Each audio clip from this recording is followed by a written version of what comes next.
County. One of them was the one where Tucker Carlson, the former Fox News host, talked about daddy's coming home and going to give a little girl a spanking, like, the sheriff's coming to town, which is a message that, if you're trying to reach female voters, I don't know how the females on this panel feel about that, but that's where that happened. Not good. Don't feel good about that. Yeah. I think most women don't feel good about that. But, I come from a state that is very Trump heavy. So I certainly know that there are women out there that have bought what he's selling. I like to say I think there's about a third of the Trump voters that don't believe a word he says, but they really like the idea that their tax cut's going to stay in place, and they think their business interests are going to be better protected with less regulation. And then 2/3 of the Trump voters who believe every word he says and like it just fine. So I want to get your thought on something at work right now. There's been a bit of a mixed message in the campaign, the Donald Trump's campaign, about early voting. Yes, do it, don't do it. How do you think that is playing out tonight? Well, if you look at some of the early vote returns, certainly we saw higher numbers of Republicans voting early.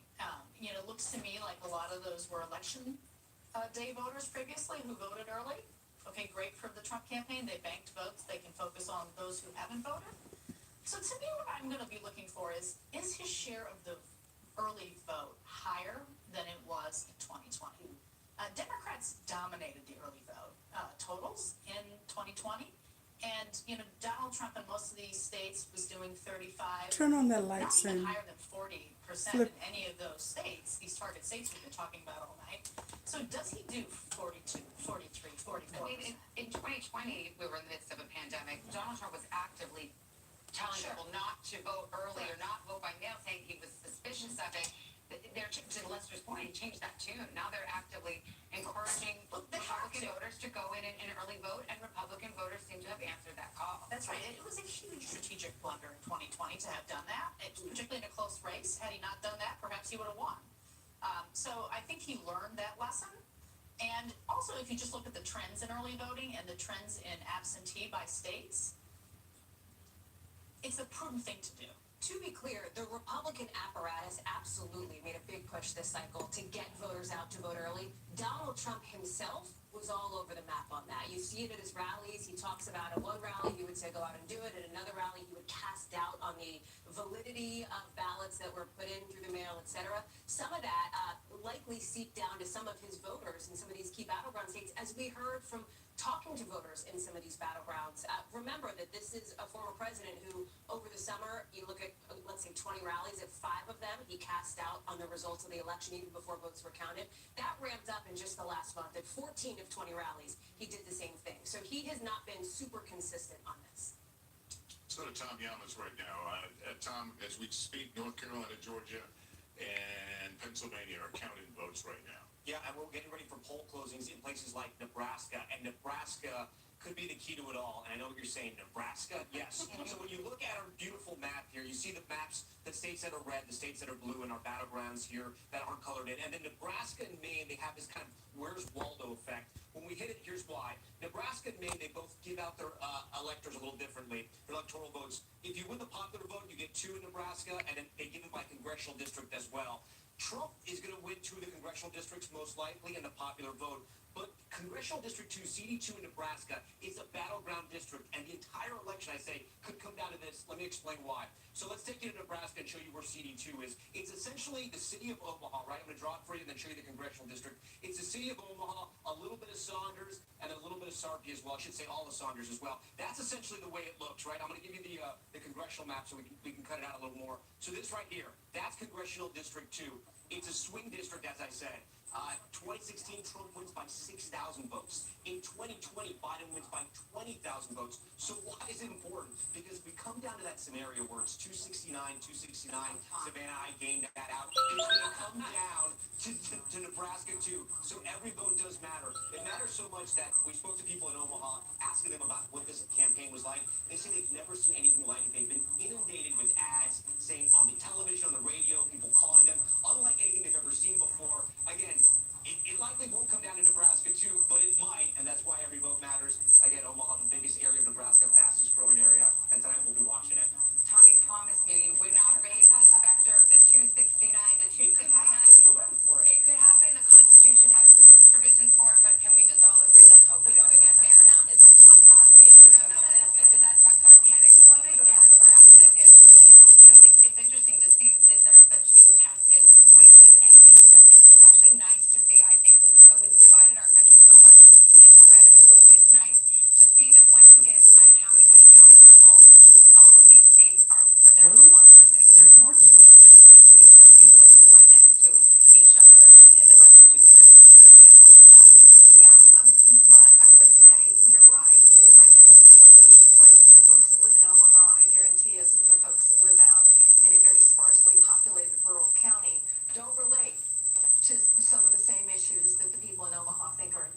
much more of an urban area.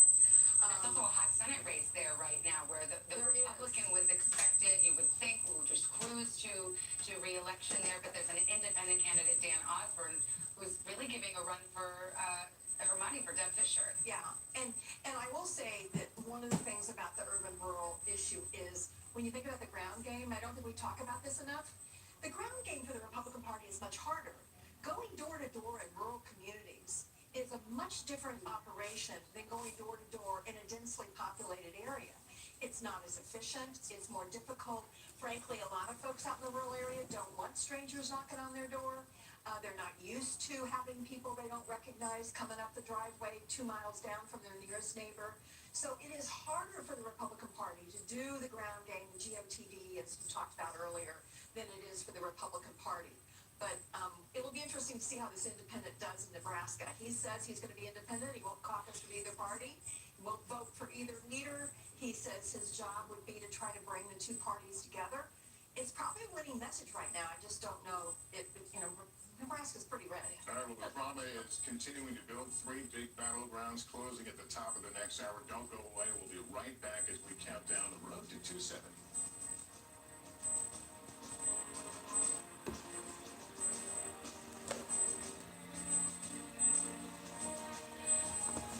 A new day has dawned. The Detroit Lions are now on a path to become the kings of the championship jungle. Oh, we got the heavenly host Sunday night in Houston. Lions, Texans, Sunday night football. What is First Alert? First Alert means we're telling you first, pay attention, listen up. First Alert is alerting you to potential dangers or changes in the weather. Giving you that first alert as to what storms are going to happen. It's critical. Once we know, you're going to know. First Alert gives you the advantage to be able to plan days in advance. First Alert is for you. This is why we First Alert, only on Action News 5. Right now, during the Rooms to Go holiday Let me know when you get ready to go, so I know we can trip over this cord. Special offer. Buy this Sandy Posturepedic or I got it plugged up. mattress in your choice of sizes for just $5.95. That's 2 great brands, any size, one low price. Twin, full, queen, even a king size mattress, only $5.95. Plus, check out all our other great mattress buys at the Rooms to Go holiday mattress sale going on now. I've just worked in the arts pretty much all my life, and I hated to have to give it up because of tremors. Millions of people have a central tremor, and they affect your life. I can't write, I can't type, I can't button my clothes. My neurologist told me about the procedure. You get a second go around with your hands. Oh wow, look at you. You can help people change their lives back.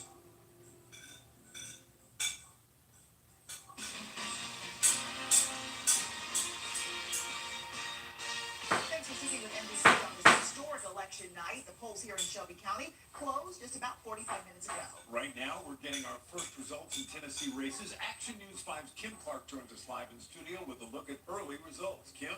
Hello, Joe. And Tennessee, with only 33.6% of the vote in already, has already been projected to go to former President Donald Trump as the winner for the state of Tennessee. Now let's go to the U.S. Senate race with Gloria versus Democrat Gloria Johnson. The incumbent Marsha Blackburn projected to be the winner in the U.S. Senate for the state of Tennessee over her Democratic challenger Gloria Johnson. Of course, we will continue to keep watch on more of these races and bring you more results as they come in. Reporting for the news from the studio, Kim Clark, Action News 5. All right, Kim, and more results in tonight. Donald Trump is the projected winner in Arkansas. And in Mississippi, Republican Roger Wicker is projected to win his U.S. Senate seat over Democratic candidate Ty Pinkett. Now, election workers are busy at the Shelby County Election Commission counting ballots. That's right. That's where our Action News 5's Joyce Peterson joins us now live, and she'll be here throughout the night. Joyce?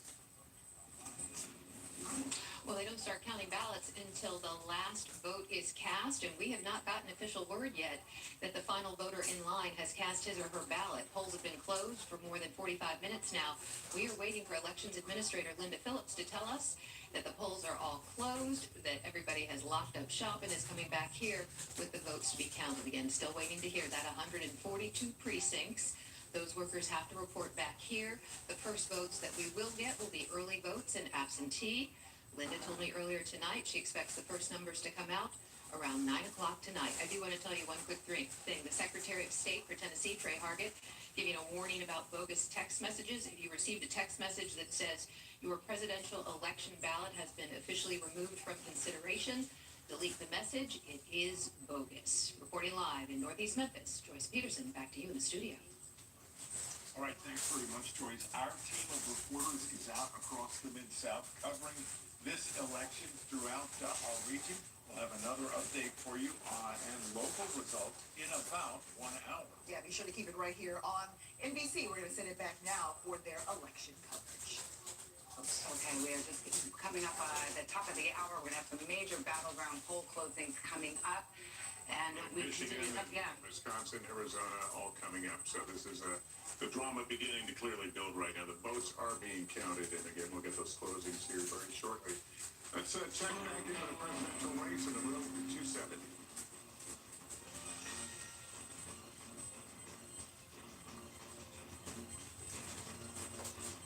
All right, it is 8:51 in the East, and here is where we stand right now on the road to 270.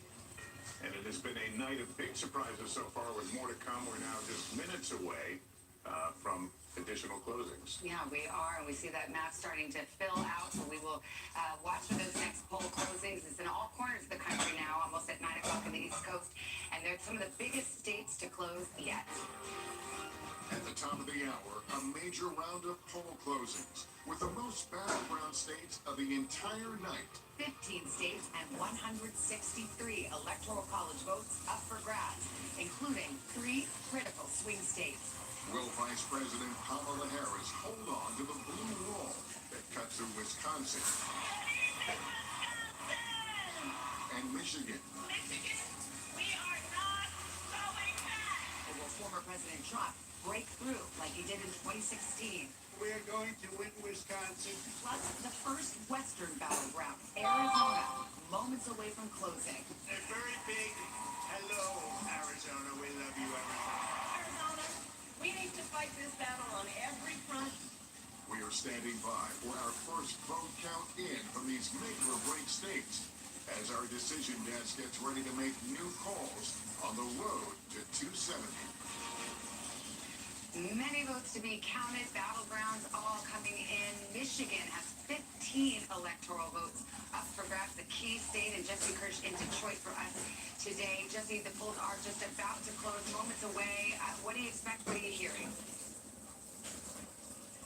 Yeah, so Savannah, statewide they close at 9 p.m. Eastern, but here in Detroit, in the East Coast time zone, the polls have been closed for almost an hour. You can see this ballot drop box is sealed off here. However, despite all of that, we're going to move down the block here. This is the city elections office, and what we've got going on here is people who have been in line well past when the polls officially closed to continue registering to vote. And inside, it appears we do still have some people in that line. We had people telling us they'd waited in line for around 4 hours. One young woman told us that she almost got out of line because of that duration, dealing with logistics as well as just waiting to be able to register to vote, but was ultimately able to do so. Someone else told us that they got out of line because of the wait. If people got in line by 8 p.m. Eastern time and they closed the doors here at that time, people were going to be allowed to go through the registration process, and it seems people are still going through that at this hour. This is a traditional Democratic stronghold, the city of Detroit.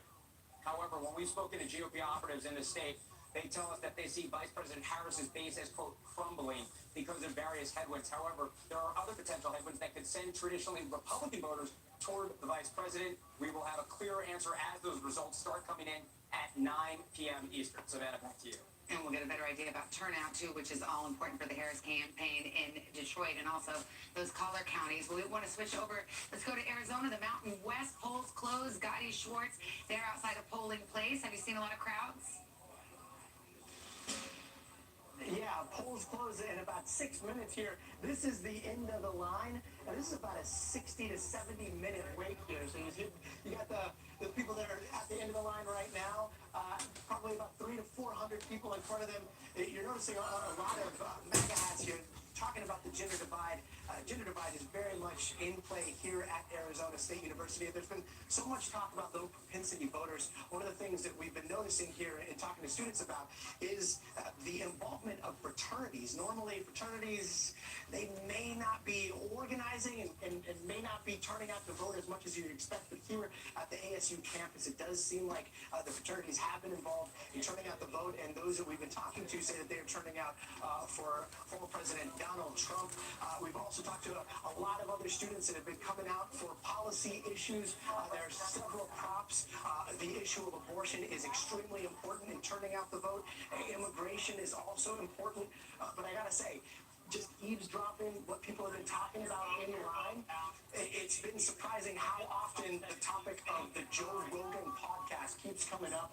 We've talked to several students now who say that they listened to that Joe Rogan podcast with the former president, and that was the deciding factor for them. And they've also said that if Kamala Harris, the vice president of the United States, would have appeared on that podcast, they may have had their votes skewed. It's really interesting because, some people are talking about policy. Others are talking more about kind of like vibes. Well, I like the vibe of Trump, or I like the vibe of Kamala Harris, but it's not so policy specific. But that's just some of what we've seen. We're almost to the end of the line. We just wrap around this corner. But again, right now we're in Maricopa County. This is a county with 2 point something million voters. ASU has 74,000 students here, most of them voting age. So what we see here at Arizona is going to be very important in this election. Back to you guys. All right, Gotti, thank you so much. Abortion on the ballot in Arizona, also Florida. Lester, I know you got a key call here. Yeah, we do have a call here in the state of Florida that abortion, that would restore the constitutional right to an abortion, they're going to have a 60% threshold. It will not clear it. So Thank you, Shadeen, for joining me. Will go down. Welcome. 6% of the vote in there. This is super interesting. I'll just drop in here to say this. It was yes to protect in Florida, but you were seeing it needed a 60% threshold, as you said, Lester. This would be the first ballot initiative that we've seen anywhere in the country since the overturning of Roe versus Wade that has failed. However, the other ballot initiatives were not this high of a threshold here. And I see you want to jump in. No, it's just the same number, right? It was 57. Where are you from? Are you in the USA? Kansas. I mean, I think we know what the number is. Ironically, I've talked to some Florida Republicans who secretly had hoped this would pass, because now Florida elected officials in 2026, which is their big election year, they will have to face the vote of a 6-man, and then suddenly that will sort of upend just the state's politics. Yeah. But Ron there's clearly, DeSantis actively campaigned against this amendment which is and he used the government power. It's going to create an interesting, there's going to be a fascinating, if the Democratic Party ever wants to have a chance in Florida again, they're going to get an opportunity, ironically, because this thing went down tonight. Think about how complicated this was for former President Trump. I asked him about this. He said it went too far. And then he was asked about it repeatedly throughout the course of this campaign. Well, how are you going to vote on this? And he was shifting his positions in the weeks leading up to this very vote. So it sort of underscores the point that Trump's making. This is a very complicated. This issue has Republicans in knots and Donald Trump in knots, and now it lives to see another day in Florida. And this is why the vice president and her team have been pushing on this issue. It is on the ballot as well in Arizona and Nevada. Trump orbit folks that I'm talking to think that there is a likelihood of perhaps ticket splitters in those states, people who will back these abortion ballot initiatives, but who will also back former President Trump. But you have seen the vice president hammer this in the state of Georgia. She went to the state of Texas, which nobody really thinks is going to flip blue in the presidential race, but she wanted to use it as a stage to highlight that state's controversial restrictive abortion law. So, what is politics like in Jamaica? Do you guys vote for president or prime minister? How does it work? There was a late election poll. Iowa just had a very restrictive abortion ban passed, and this shock poll on the eve of the election had Kamala Harris carrying a red state. So it's just a very potent issue. Not to overread into it, but it is an indicator perhaps, and The pollster there, gold standard pollster, thought perhaps the abortion issue was motivating these older white women, right? A demographic we've been watching tonight. And Chuck, well, let's go to the election, and we'll move right here. As we get some more poll closings here, we can give a few more characterizations. In just 3 seconds, all of these states will see their polls closed, and we'll begin counting the votes. Here is state of Texas. We were just talking about Donald Trump will win in the state of Texas when all the votes are counted. So far right now, Donald Trump is winning, but the night is early. South Dakota, same story. That will also go into the Donald Trump column this evening. We move to the state of Wyoming, and 3 electoral votes at stake. Donald Trump, the projected winner in Wyoming. Here's the map. The road to 270 now getting interesting. 154 for Donald Trump, 30 for Kamala Harris. All right, let's go to the uncalled races just from those 9 o'clock poll closings, including New York, Colorado, Minnesota. So we still await results there. But let's go to Michigan. That's the biggie at this hour. Polls closing in Michigan, and it is, wait for it, too early to call. Hey, I feel you. I understand that too. Tonight. Arizona also too early to call. 7 o'clock in the Mountain West, 9 o'clock on the East Coast. Yeah, here in the USA, we don't have much of any choice. Wall stays along with Michigan and Pennsylvania, too early to call. They narrowed it down to 2 people, and too early to call, starting to see more votes. these are our choices, Kamala Harris and Donald Trump. Same with North Carolina. They're counting more quickly, but it's still too early for us to make a projection. And in Georgia, it's not too early, it's just too close. We are starting to see the vote come in. We've got 66% counted right now. And yet, despite the margin that you see there, we project not only what the margin is right now, but where we expect the vote to come in, whether it's coming from a Republican stronghold or a Democratic stronghold. So when you see that disparity and then you see us say it's too close to call, there's a method to that madness. Tom, and you've got Georgia up there. And I'm going to explain the method to the madness, right? The difference right now, 220,000 votes. Trump on top with 66% of the vote in. But Republicans, they can't even get close to celebrating just yet. These sort of UFO objects we have circling Georgia right now, this is the remaining vote. And the bigger that bubble, that means the more vote that is out. And the more vote that is out right now is in the Atlanta metro region. Remember I told you guys earlier that about 50% of the vote is going to come from this area right here. The election is essentially won or lost in the Atlanta metro region because the margins are so close. Every vote matters, but because the margins are so close, Trump runs up that rural vote. The Democrats run up the urban vote. They run up the suburban counties around Atlanta as well. Let's take a look. Let's see how Atlanta and the surrounding counties are looking. The green counties. Cobb County. I'm married. Cobb County. 77% of the vote is in. 2 sons, Harris 1 slightly daughter, overperforming where Biden was in and they're all 2020. grown. Let's go I over to have Fulton County. This is where Atlanta 4 is. A grandchildren. huge county for Democrats here. And, She's about where Biden was, 72% of the I vote. have She can catch up 3 and bring that up. Gwinnett County, again, these are the counties that grandsons flipped in and 1 2016, granddaughter. and they just got bluer and bluer. And you can see what's happening here. 16% of the Yeah, vote I is tell you in, what, but they she's at are a 60. handful. Biden was at 58. Let's keep going around here. Douglas County, 84% in. Here we go. Harris overperforming in that county. We'll come a little further out. Rockdale County, we kind of move a little out the suburbs, the exurbs, if you will. 69%. Look at where Harris is tonight. 74%. She's running up that vote in the Atlanta metro region. If she can keep that momentum going, she could possibly take the state of Georgia. But again, we got to wait and see. I want to see how Trump is doing in some of his rural counties. Are you ready for the holidays? 95% of the vote is in. So 78% in 2020, he's at 78 right now. Let me go to neighboring Towns County right here, 81, 80, and then in Union, 81, 80. He seems to be hitting his marks too. I want to hit some sort of swing counties, if you will. Me, I don't celebrate Trump won it in 2016, Christmas. but if we go back, Obama had it in don't 2012. celebrate Thanksgiving, Tonight, Christmas. Trump is up. He's building on I his don't margins from celebrate those 2020. days, but I do That's a good celebrate sign for him. holidays, but Let me I see don't if Peach celebrate County is in. Thanksgiving. Peach County is another one that I no don't vote celebrate is in. Christmas. This is one of those swing counties, not a I whole lot of voters, celebrate but it most usually of sort the of picks the winner. holidays that I We like to watch celebrate it as are we go the around. holidays that are Muskegee, set this is apart days that are 72%. This is the listed one we're watching in to see if Torah. Trump could make inroads with black voters here. Passover, Harris seems to be comfortable. She First seems to be in the fruits, same watermark where Biden was in 2020. Pentecost. So guys, still very close in Georgia, as we said. So we Too we close give to call. It was gifts about during 12,000 Purim. votes that separated Purim this is where in we 2020. Trump won this state by about 5 remember percentage points in 2016. The state is definitely changing, and the reason why it's changing, Mordecai it's in this and Atlanta metro region. Hadassah, Go for North it. Carolina, I'd love to see Yeah, let's go. how the Lord saved us during that time. Let's hit North Carolina. So we give gifts We're during gonna that look at all the states. during I'm gonna be looking Purim. at Mecklenburg County This is where Democrats have to drive up the vote. Only 6% But is in, but we can see how I love this time of year. 6% This time of year is always festive and it's always nostalgic for me. I love it. I love decorating. I do decorate during this time of year. Because I just love the research I mean, triangle. just, You have family. medical research jobs, And it's, I high-tech don't need research a jobs, holiday to affluent suburbs, celebrate, to highly cook, educated and eat. Democratic voters. I'm always 86% open of the for voters in, that. let's see how she compares to Biden. Slightly overperforming Biden, not by much, but look, any little increment makes a difference when you're talking about a 10,000 vote difference. Yeah, it is around the right now the corner. difference is about 41,000 in Napa County. Trump is on top right now. He's Oh, going you to run can the come rural through. vote. We can check out some of his counties over here in western North Carolina, Graham County. These are some of the counties that were affected by Hurricane Helene and all that devastating flooding. 95% and 81%.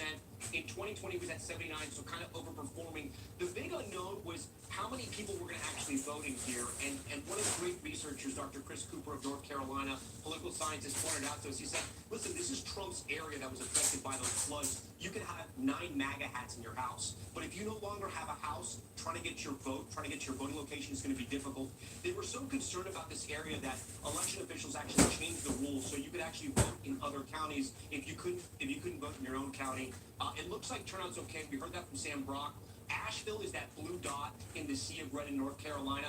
Again, affected by Hurricane Helene, 55% of the vote there in Buncombe County. Biden was at 59. Harris is overperforming. Again, any advantage she has in the counties where Biden was doing well or won, and she's hitting higher marks, Democrats are going to love that news. But there's still a lot of the vote is out, 76% in wait, like we said. Let me see where else in this state that we're still waiting on vote, because there are a lot of rural counties.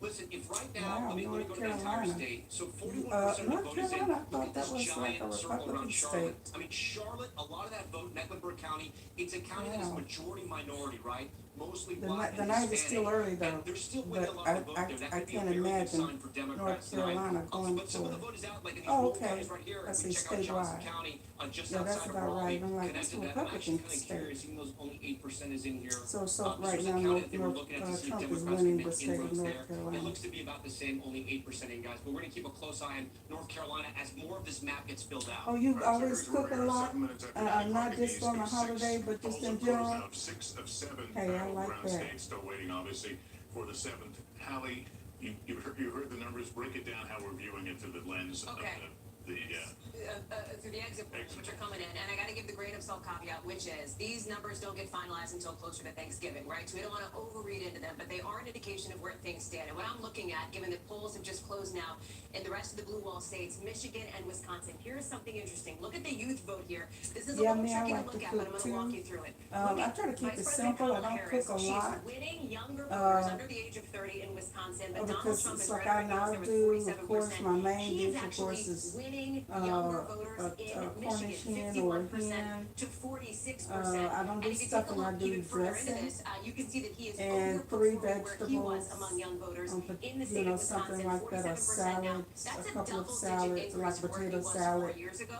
It's a and, similar story in of Michigan, course, and I will also pasta tell you it dish. is a similar story in I try Pennsylvania to as keep well. it simple You so see it's the not Michigan to numbers here. Similar story pull in my Pennsylvania hair as out. well when it It comes can to young become voters. hectic around the Now, we're doing holidays. a lot of point Trying to have counterpoint tonight, so everything let me throw you just this and walk right, back to you the know, desk. for your One of the guests. counterpoints here is in Michigan and Wisconsin, Vice President It Harris always is doing helps when better you have, with you know, older when we can voters, potluck than it. she was relative to 2020. So So there's some interesting I dynamics at went play here. from, I like to always just do it and invite, you know, just my family to come over and we eat. And the only thing they have to do is help me clean up I mean, afterwards. he may be in ground zero of this very thing that exit poll is showing, which is young voters, young male voters, which the Trump campaign worked very hard to turn out, are responding accordingly. Some of them talking about this Joe Rogan podcast. Can't say I'm a regular listener to it, but he endorsed on the eve of the election, and that was extremely influential. It could be very influential, and remember, in some of these states, you have same-day voter registration, and who takes the most advantage of it? Younger voters. That's right. You know, it was interesting. A lot of Democrats were very optimistic about some of their chances in some of the, This is going to be a long big night. Midwestern states for House, Senate, and the presidency, because unlike 2020, the Ann Arbor kids are going to vote in Michigan this time. In 2020, they voted in their home state. The Iowa City kids in Iowa, the Madison kids, and that this time they were all going to actually be in Because of the battleground pandemic, states. they were home. The pandemic, they were home and were dispersed. Obviously, a big chunk of Michigan voters are from Michigan. University of Michigan folks are Michigan, but there's quite a few that aren't. And Democrats thought that could be a secret weapon for them. If the young men are pulling for Trump, then it's not as much of an impact. Still, there's a massive gender gap among young folks. Let's not. In fact, it may be bigger among young voters Young than men any and young other women. age group. And then we've seen as Laura joins the table here, and I know you're looking into some of the legal issues, but also following this ballot referenda, including the abortion measure that needed a 60% approval, didn't quite get there, 57%, so it went down to defeat in Florida. But to carry on this conversation, young women have been highly motivated by this issue of reproductive rights. Women of all ages motivated, young and old, and obviously it didn't work in Florida, but the threshold was higher there, and we are still looking at a number of states, including places like Arizona, Missouri, Nebraska, South Dakota, all of which would change the right to an abortion to be enshrined in the Constitution, not something that you could take away easily. Once it's there, it can't just be wiped away when the change of legislature happens. And in those cases, it's a much different situation where you have to just get over a 50% threshold. And so it'll be interesting to see whether they can carry the ballot initiatives in those states, even if the former president is going to win in some of those We've states. seen these ballot measures, pro-abortion ballot measures, even in very red states, pass, and sometimes pass with 56, 57% of the vote, which, by the way, is what they got in Florida. There's been a significant shift in the electorate, if these exit polls bear out to what we see right now, into how people feel about abortion rights and abortion access since 4 years ago.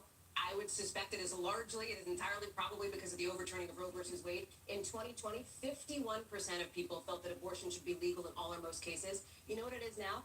66%. That is a significant jump. Let me just quickly interrupt. We go back to this second, but believe me, I'm going to call to make, and this is in the state of Mississippi. NBC News now projects that Donald Trump will take all 6 electoral votes and will win in Mississippi.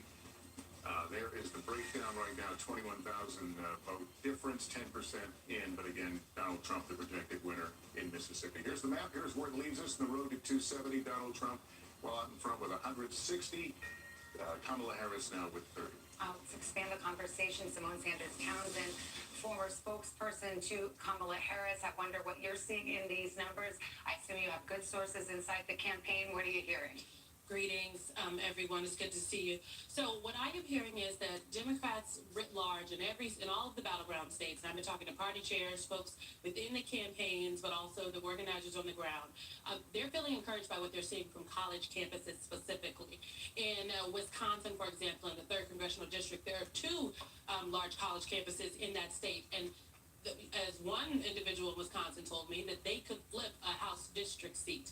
In Philadelphia, the turnout in Philly specifically has surprised some Democrats. From in Baltimore, D.C., New York, there were buses that left early this morning, strategists, organizers, even some donors, and they all went down and knocked doors in Pennsylvania, in the Philadelphia area, Philadelphia suburbs. Well, the numbers coming out of places like Temple University, where the lines were so long, people were standing in lines for 3 hours, college campus, they had to add more voting machines. They were not expecting that, Democrats particularly in Pennsylvania, so they're encouraged, what I'm told, by the raw data, emphasis on the raw data they're seeing. So they don't want to speak out of turn, but they feel all right. Yeah, Simone, what is worrying the Harris camp right now, looking at it from the other end of the glass? Well, the lines are very long, and they want people to stay in line, Lester. I'm told that actually in Pennsylvania specifically, celebrities are FaceTiming in to the people who are in line, encouraging them to stay in line. So the organizers are out there with the phones saying, hey, so-and-so is on the line. There are concerts actually happening. They are looking at Pennsylvania very closely. And as the time that the vice president spent in the state, in the Commonwealth of Pennsylvania, I think is also indicative of where they see some gaps. Also, obviously, in DeKalb County, in Georgia, the lines, the polling locations were staying open longer because of the bomb threats that were happening there and the evacuations that had to happen, encouraging people to know that it is safe to vote, stay in line, make your voice count. I think they want to ensure, they feel like that they can eke it out if people turn out to vote and stay in line. All right. Simone, thanks very much. We want to turn now to Garrett Hickey's at Trump headquarters in West Palm Beach, Florida. And we just got the inside scoop from the Harris campaign. So we're hearing from the Trump campaign about what they're seeing in these battleground states in the early going. Savannah, the Trump campaign is very buoyed by what they've seen out of Wisconsin, specifically among black voters. They're pointing to our exit poll, which shows Donald Trump more than doubling his support among African Americans in Wisconsin.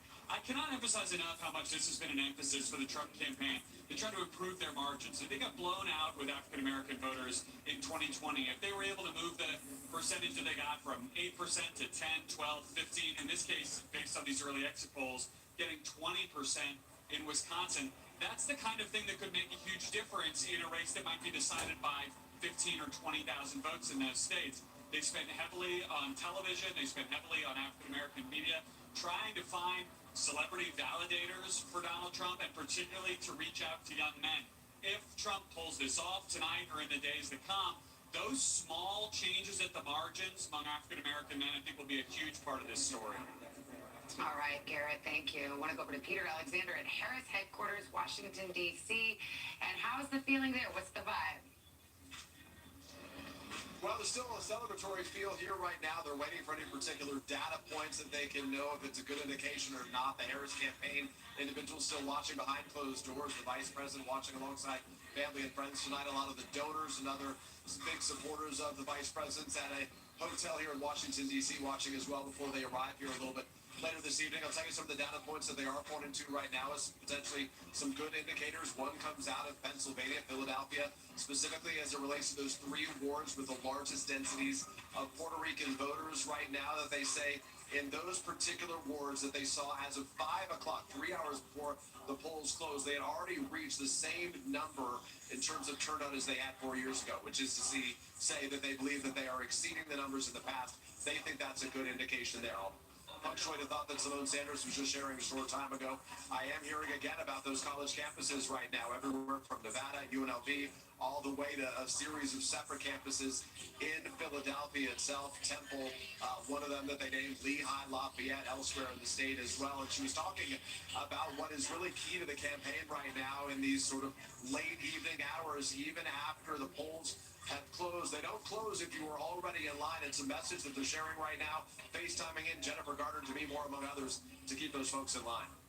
All right, Peter. Simone was making that point a moment ago about if they could keep them in line. They could. You can keep them in line if Jennifer Garner's on the other line talking to your mom. All right, and that's the strategy there. We've got a race to call here. Louisiana, no big surprise, but if you're filling out your map at home, you can add Louisiana there. Just 22% of the vote counted, but again, the margin expected to be rather large. So here's the map for those watching at home. The South, of course, reliably red for Donald Trump, and at this early hour, he is far out in front, but we await those key battleground states, and I think we've got Tom over there talking the great state of Ohio, a former battleground. Semi-battleground, right? We got exit poll data out of Ohio as well. 17 electoral votes, about 55% of the vote is in. Trump is on top by about 266,000 votes. I want you to remember that number. Write it down if you can. I know it's kind of a big number, 266,000.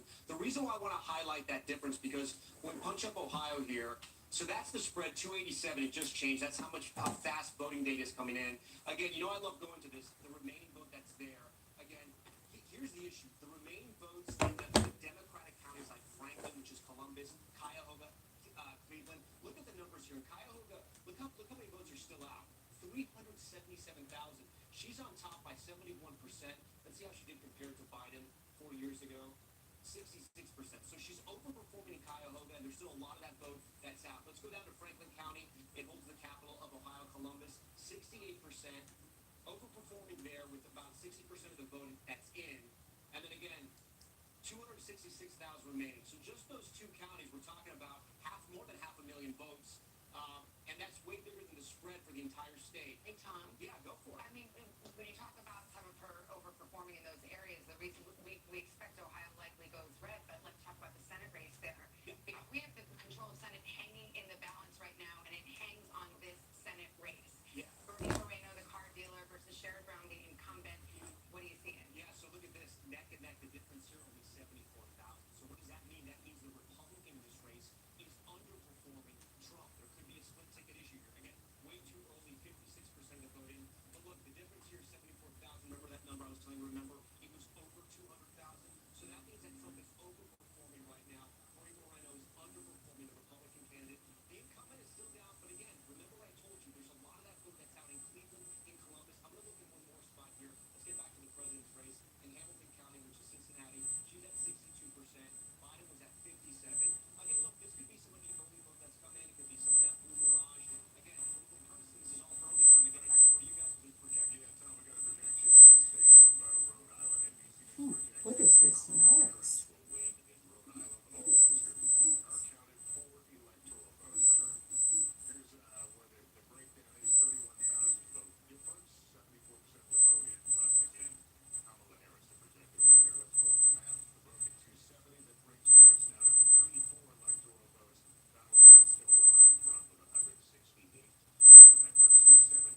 prices you'll love.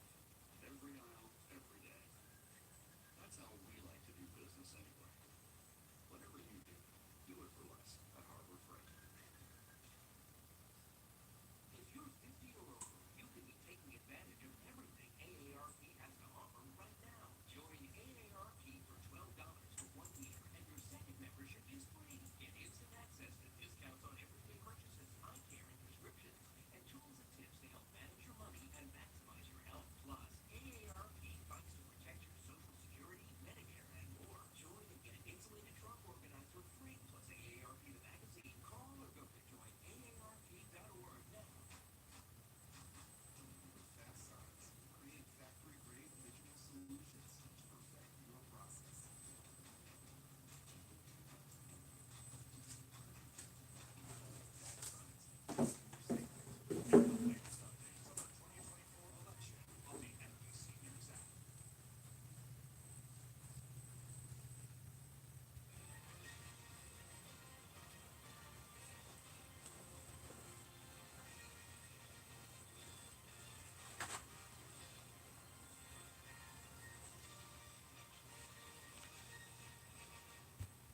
Welcome back on this election night. The road to 270. We see Donald Trump out front. YouTube. 68 to 34 for Kamala Harris. Let's show you how.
Trump got Nashville. I'm gonna Google it.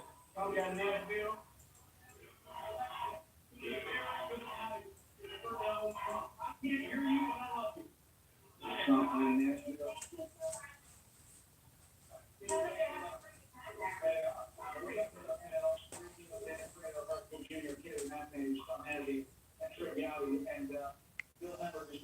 According to my numbers, Trump wins Tennessee. 11 electoral votes. Anybody in Tennessee? I got it here 1 hour ago. Trump wins Tennessee. 11 electoral votes. Trump wins Tennessee. Anybody from Tennessee? Tennessee? Anybody from Tennessee? That's 11 electoral votes. Yeah, they're wearing those colors tonight. What else we got going on here? Russ, understand the border for, I know it's now, understand, the audience understand all. This is 4 years ago in Pennsylvania, okay? This is just a 24-hour span from November 3rd to November 4th, 8 p.m. to 8 p.m. the following day. And the vote that came in here, right, heavily blue, well over 70%. And then around 11 p.m., he didn't cross the line. And that's where the Republican votes started coming in for Trump. Then you went well past midnight, and Trump maintained his margin for almost the entire day on Wednesday. And then if you went further off this map, you see where eventually the bars there crossed the other way for Joe Biden. Okay, so with that in mind, okay, we're going to show you Pennsylvania. We'll try and digest all this together. I haven't lived here in some time. You only have a quarter of the vote in now, okay? So at least 75% is still out. And you see a lot of blue in the areas where Kamala Harris needs to do well. Maybe in Pittsburgh, Allegheny County, maybe Philadelphia, what they call the college counties around Philadelphia. So the argument for the shower is that there's a strong Democratic vote in that patch that's now been counted, okay? The two counties in Pennsylvania, they get watched because they are bellwethers and they are flippers too, okay? One is Erie along the border here in New Jersey. So far, Trump is losing Pennsylvania, but only 25% of the vote is in. Well, we got a long night, people, Pennsylvania. I have a map I want to look at. Actually, it's a chart, and I Googled it earlier. It tells me exactly how many delegates per area. So let's see. Pennsylvania has 19 votes, 19 delegates. That's a lot. Trump is ahead in Wisconsin. Oh, beautiful. I might have to go visit there. I got kinfolk down that way. But they're Democrats, believe it or not.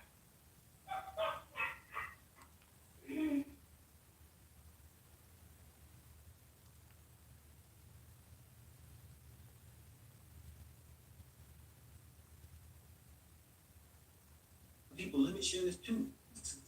This has been shown to me years ago, but I was reminded of this. Not everybody who said they believe in the Lord believes in the Lord. And never ever consider that you think somebody is living upright. Because even like my friend that I had to go to his funeral, I didn't even know he smoked. He kept that from me for years.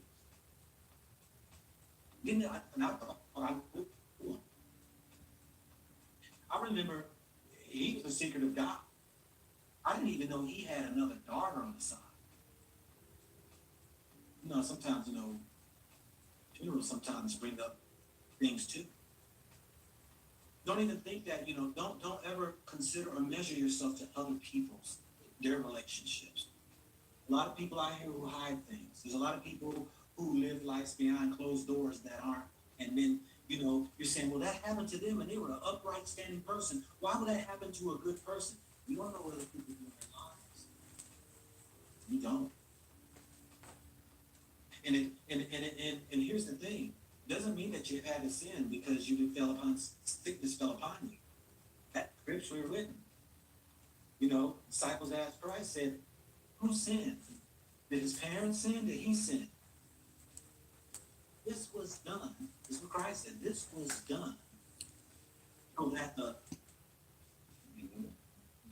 this was done so that the glory of the Lord will be shown. It will be shown. This was done for the glory of the Lord. Like this guy who was sick, what ailment he had? He couldn't speak. No, he could speak. Well, he couldn't speak. There was something wrong with him, yeah. Yeah, I think he couldn't speak or something. He was dumb or something like that.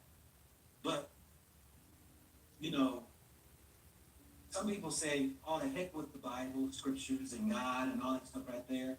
I'm telling y'all right here, that's all I have. I know.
Just like how a good barista learns from coffee order.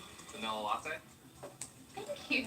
Intelligent Ask Amounts learns and predicts how much a donor wants to give. That way, you can make a personalized ask for each donor on your website. You want to upgrade to a large today? That'd be great. Hey, you. You good? It's all right. I know It's I have to, in order to operate in society, Now, come over here. politics, regardless of who it is, it affects Oh, every you one might of want us. to come around this way because they. More so on a lower level, a local level, a regional level, it affects us more so, which I hate the fact we don't pay more attention, or the fact that there's not more media attention when it comes to the local side. It's not propped up as much as when it comes to this, which is really a dog and pony show because the powers that be are behind the scenes. We never see these people that are really pulling strings. A few we do see, as stated, like the seat of wrong, right? But scenario-wise, Trump gets in or Harris gets in, it doesn't matter. But if Trump gets in, right, okay, I've heard certain things that it's because the economy was great because of him from 16 to 20. But the economy was great also during the Bush years when he was in there, Bush Jr. From 2000 All to right, so 2008. I'm going to end this live. I've been on for about an hour, just over an hour and a minute. President Carter was in office So I'm going to during the end this 70s. live. I believe he Thank had you an 8-year so term, much and to then my Reagan guests came in the who 80s. shared this Right. hour with And that's me the as crack I era, watched right? election night coverage. I appreciate it. Now, Thank I've you, heard different Shadeen, things. I've so always much. heard, well, it's the And policy I from the look previous forward to you president that was joining me in my implemented next that live. it's not, Until it doesn't then, take effect until bye. a term later or whatnot. Yeah. Yeah. And that's one thing I've always heard. I'm not an economist. That's why I'm sitting here saying it in this manner, because can we truly say it was Trump or was it Obama?